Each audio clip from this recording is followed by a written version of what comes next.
let's go defense, Ryan, and we'll work through these keys. We're not going to spend as much time on the defense because honestly, folks, I'm just going to be honest. BC's offense is really not good. They have in this, and it's kind of sad because they're wasting some really talented players.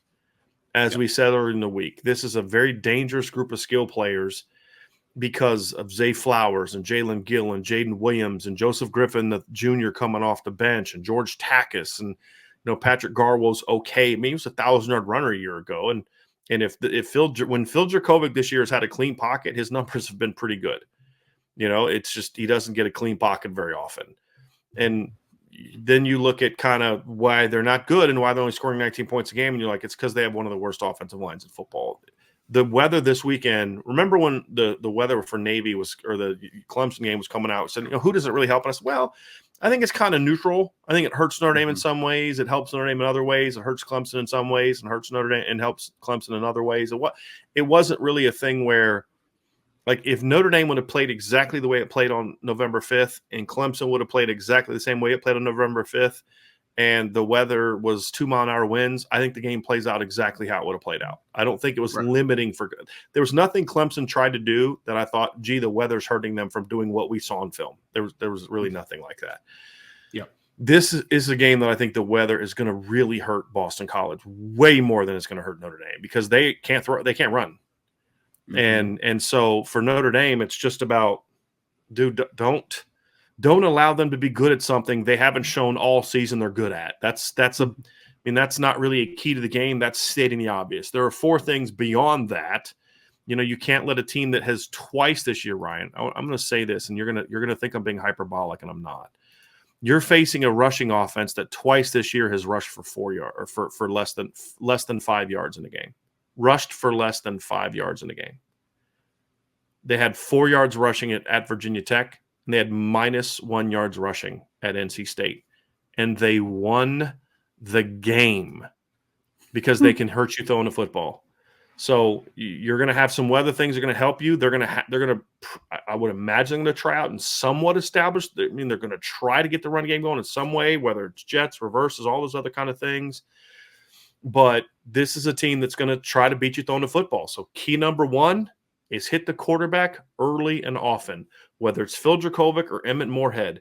They are going to have weapons that can give you major problems if you give their quarterback time to throw the football. I would also say that you better hope that your D-line brings it this game because I don't want this to be a game. I'm concerned that Al Golden is, and Ryan, you know exactly where I'm going to go with this because you're a defensive guy. You see a team that's this bad, and your thought is we're going to heat them up and just overwhelm them, right? The danger, however, is you're one slant or cross to Zay Flowers away from giving up a 70-yard touchdown. And that's my concern. You need to be able to dominate this game with your front 4. You need to give your front 4 an opportunity to dominate this game. And so on first and second down especially. So you got to hit the quarterback early and often, and they're both big kids. And when you hit them, you got to bring them down. I think that is the biggest key to this game, Ryan, because it tells me they are, in fact, dominating the line of scrimmage. Yeah, and I also think that there's a numbers conversation that needs to happen too, Brian. I mean, to your point, right? Like, I don't want to just run a bunch of cover 1 and cover 0 against Zay Flowers a ton, right? Like, I don't want him to have a ton of one-on-one opportunities where he's just going to be able to, beat one defender and make a big play, right? Like, I don't want to have to load the box up to stop a bad running game. And that comes down to defensive line doing their job. And because you shouldn't have to have extra numbers in order to stop this run game. I mean, they're averaging 2.1 yards per carry this year as a team, right? Like, it is a abysmal rushing attack. And I mean, we talk about this all the time. I know I've said this several times this year. Don't make a team something they're not. Don't make them something they're not. They're not a good rushing team. Don't let this be the game where they figure some success out somehow.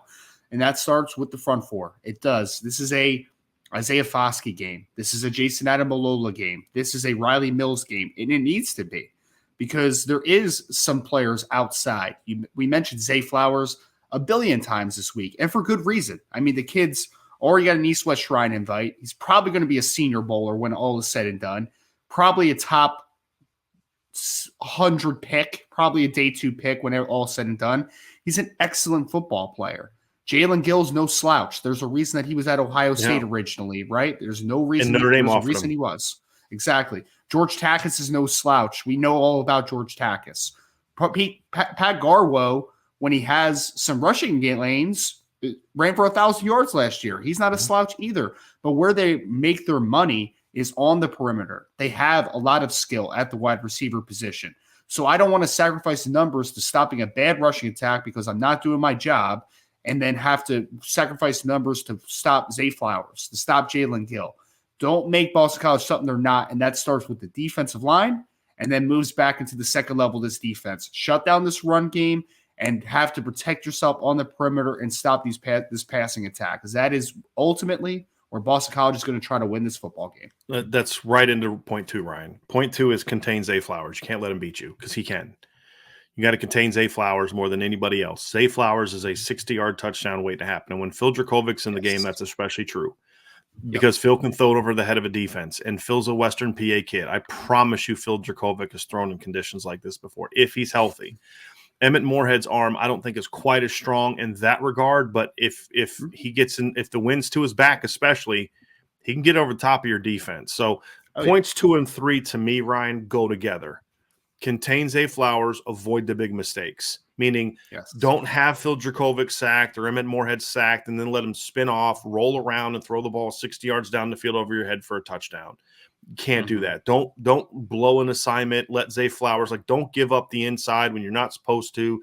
Let Zay Flowers catch a slant route uncontested, and then he's going to make you miss, and he's going to go for a big play. This is not an offense that has any hope at all. Look, I'm just shooting it straight to y'all. They have no hope at all of moving the ball up and down the field if Notre Dame plays clean. None. None. Notre Dame is going into the season for the first time since 2017 where they could potentially go through the entire season and not hold a single team to below 10 points. It hasn't happened since 2017. Last year, if you look at late in the season, Ryan, I actually had some people saying, I think the defense is better under Al Golden than it was under Marcus Freeman. It's patently absurd. But last year in November, Notre Dame gave up 6, 3, 0, and 14 points. The defense got better down the stretch. This Notre Dame defense was doing that pre-Navy. They have to show that the Navy game was an anomaly because it's a flipping triple option team. We had a bad plan. It just didn't work. Whatever. We're moving on from it. We've burned the film. It's time to get to the next game. That means coming out and dominating this BC team. Playing clean is such an important – having a Zay Flowers plan and then playing clean football, those two things together, Ryan, are key. Because if you do that, if you simply do those two things at a relatively high level, I don't think BC gets to 10 points. If you don't do those things and you allow Zay to go off, they will score and they will make this a game, especially if your offense does the thing, especially if the worst case scenario plays out for the offense, like you and I are kind of back of our heads concerned it's going to be. Do this and it's a blowout and your defense goes into USC with a lot of momentum. Because I think we didn't talk about this, Ryan.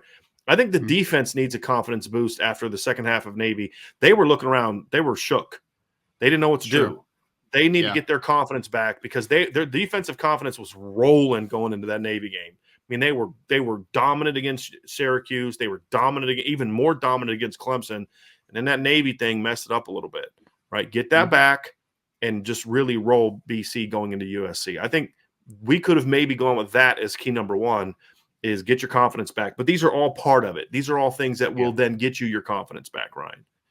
Well, I mean, if you're able to if you're able to limit or eliminate Zay Flowers' impact, Brian, that's a big confidence boost, right? I mean, again, he's one of the dynamic players in all of college football. And what makes him so special, just him specifically, is you mentioned, right? Like, he's very fast. He can work the perimeter of the defense. He can work vertically. He can create big plays over your head.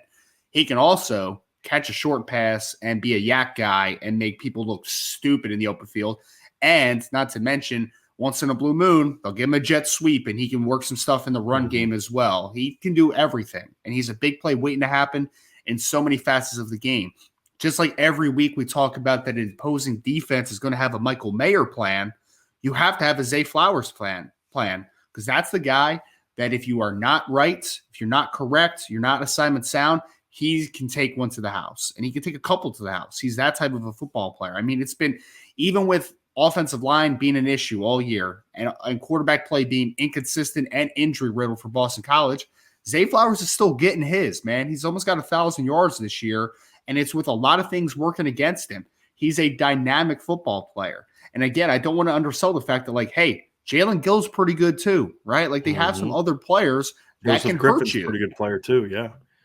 They have players that if you are not in the right position, you take a bad angle, you're not assignment sound, they can take one and create a big play. Obviously, it starts with Zay Flowers, but this is a talented wide receiver group. You need to be able to look at this team and say, hey, that weakness is a weakness, the run game and the offensive line. Keep that a weakness and have the attention to detail to stop what is a strength for them, the playmakers that they have. Biggest thing in this game is limiting how Zay Flowers and the rest of this wide receiver group is used, because this is a game where we look back and we say, okay, they got some plays, but instead of Zay Flowers averaging 17 yards a catch, he averaged 10.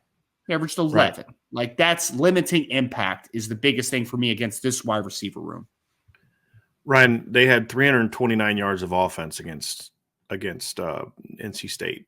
And we kept asking ourselves, how did they win that game? Here's how they won the game.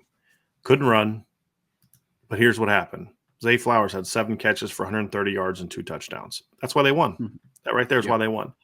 You look at what they did when they lost 44-14 to Florida State. He had 7 catches for 45 yards. Why was Clemson able to win 31-3? He had 8 catches, but they went for 75 yards. It was 9.4 per carry. It's a lot like what Notre Dame did to David Bell last year, and you know, Josh Downs a little bit this year.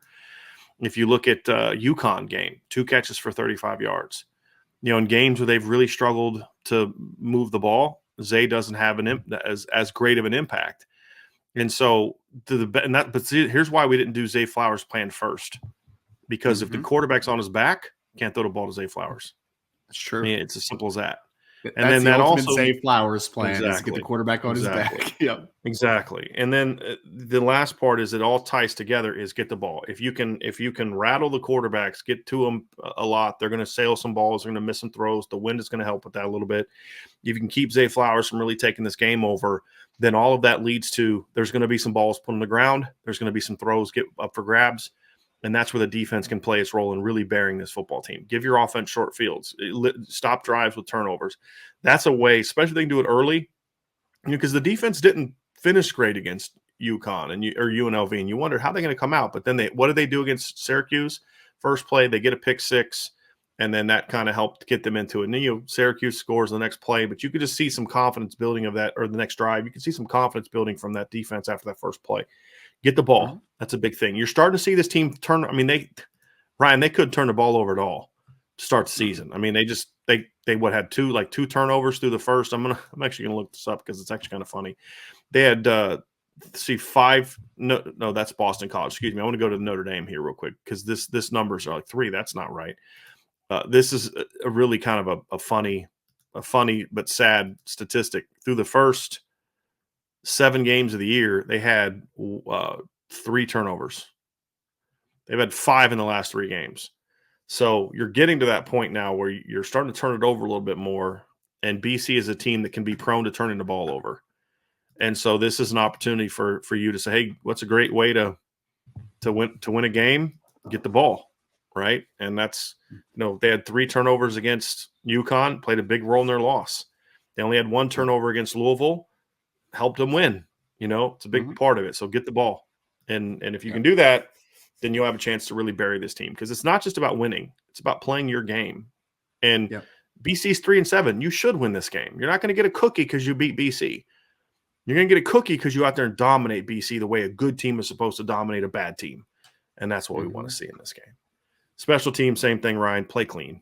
I mean, it really is that simple. If they block another kick, great. Just play clean, right? I mean, that's what I need to see. Just play clean. And anything else beyond that's gravy.